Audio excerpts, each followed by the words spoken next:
बातमी धाराशिवमधून। धाराशिव जिल्ह्यामध्ये तुळजापूर तालुक्यातील हगलूर हे गाव गेल्या 68 वर्षांपासून पुलाच्या प्रतीक्षेमध्ये आहे।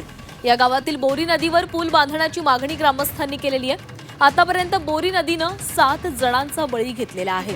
प्रशासनाकडे वारंवार विनंती करूनही ग्रामस्थांच्या मागणीकडे सोयीस्करपणे दुर्लक्ष केले जाते। हे गाव पूर्णपणे शेतीवर अवलंबून आहे। शेतीसाठी गावकऱ्यांना रोज नदी पार करावी लागते।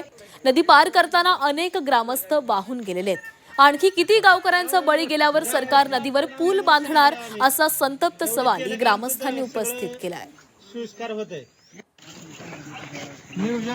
आम्हाला काय पलीकडे जायला येत नाही आणि माणसं बी जाते ती वाहून आणि जनावर बी जाते ती वाहून। आम्हाला महिना पलीकडे जायला येत नाही। एवढा पूल जर करून दिला तर धन्यवाद। मग प्रत्येक माणसाला आम्ही म्हणतो की आम्हाला पूल करून द्या, पूल करून द्या, तर कोणच आमचं मनावर धरीत नाही। प्रत्येक इलेक्शनला कारण नाही, बीजेपीला मागितलं, काँग्रेसला मागितलं, पुन्हा हे राष्ट्रवादीला मागितलं, समजेलीच कोण असं नाही की याला मानलं ना। आम्ही खासदार उमराजे साहेबाला म्हणलं नुकसान काय होते? नुकसान म्हणजे जे शेतच करायला येत नाही की शेत करायचं झालं येत नाही की पावसाळा झाला आता औंधा तर कसलं झालं सोंग कसं झालंय ते मला सांगा की।